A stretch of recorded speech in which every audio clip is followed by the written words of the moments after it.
Greetings and welcome, I'm Ash, and today I would like to give you a hand with Tunic, a highly enjoyable and Zelda-inspired action-adventure with a very heavy focus on exploration.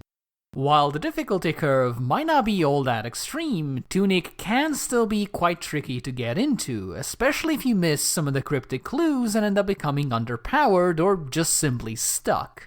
So if you want your first experience with Tunic to be as smooth as possible, allow me to give you some spoiler-free tips and advice to get you started. Without further ado, here's the brief list. Unlike most games that rely on in-game tutorials to guide you forward, Tunic prefers to let you figure out things on your own.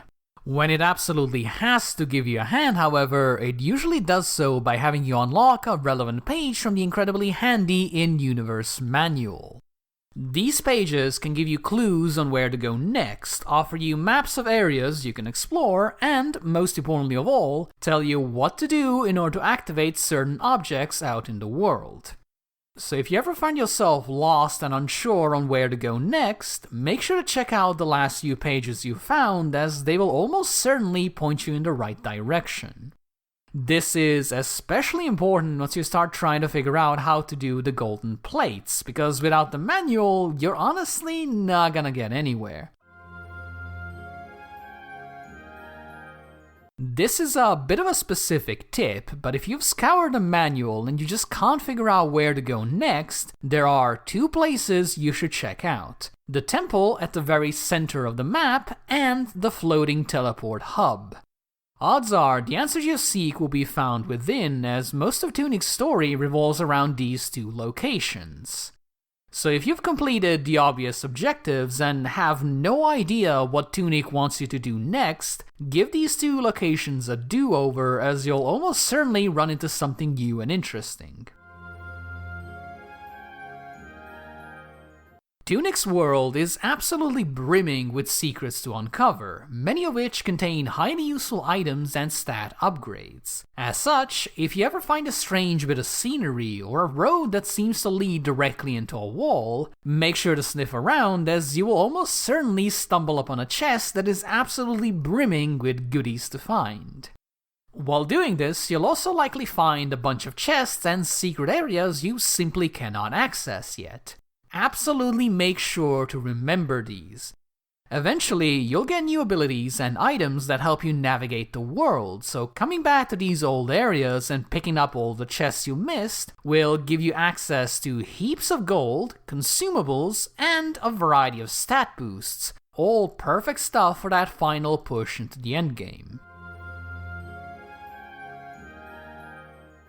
In order to power yourself up in Tunic, you will need to find hidden items that can grant you stat boosts. However, instead of simply using these items and getting the benefits immediately, you will need to pony up a fair bit of gold in order to increase your damage, defense, health, magic, or even stamina. You can do all of this by visiting any of the handy respawn points scattered throughout the world.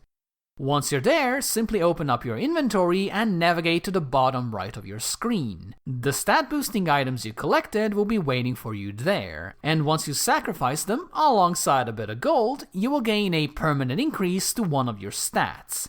Needless to say, this is incredibly important, so do make sure not to neglect your leveling. While the frantic pace of combat might make you panic and push you towards wildly swinging your sword in the vague direction of your opponent, that will sadly, more often than not, end in your defeat, as the enemies in Tunic deal massive amounts of damage. Instead, a more slow and methodical approach will yield far better results.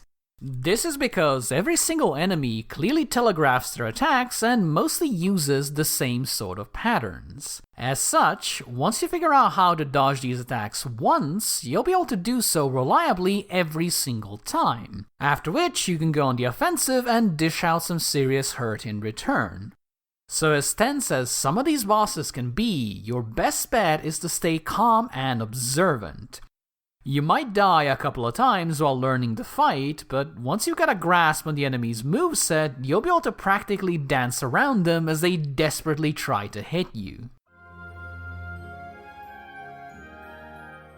Years of games like Dark Souls have conditioned people, including myself, that blocking with your shield is something you should rely on only as your last resort. This is not the case in Tunic. While dodging around is incredibly important and will save you from a lot of trouble, it will also quickly burn through your stamina meter, especially on the more aggressive bosses. On the other hand, quickly blocking a blow with your shield and then just moving out of the way from the follow-up will barely waste any stamina while keeping you perfectly safe and ready to swing again. So make sure to figure out which attacks to dodge, which attacks to block, and don't ignore either option as they work best in tandem. Items in Tunic are remarkably powerful, and nowhere is this more apparent than with the various types of bombs.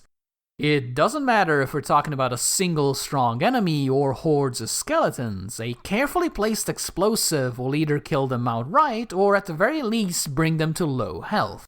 So if you ever find yourself in a situation where a tough enemy is blocking any and all progress, grab a couple of bombs and see if that evens the odds. If you don't have enough items on hand to destroy your nemesis from range, try to fight them for as long as you have healing potions and then use your last few bombs as a sort of finisher. It is also worth mentioning that the bombs are fairly cheap to buy from your friendly neighborhood skeletal demon merchant. As such, if you're really having trouble, just spend a couple of minutes grinding gold in order to build up your supplies. Now, it might not be glamorous, but pockets full of dynamite will get you pretty far. And there you have it, 7 simple tips that will hopefully make your first run through Tunic a pleasant and straightforward experience. That said, regardless of how many tips you watch or how much you prepare, you will very likely fail or get lost time and time again. That is simply part of the process, and something that makes succeeding in Tunic all the sweeter. So embrace both your glorious victories and humiliating defeats, and, most of all, make sure to have fun exploring Tunic's charming little world. Thank you guys for watching, and if you enjoyed this, or even if you didn't, please do let me know. If you would like to see more, make sure to subscribe, hit the stupid bell, pet your fox, and do whatever other nonsense you gotta do these days. Thank you again for watching, and I do hope to see you soon. Bye bye!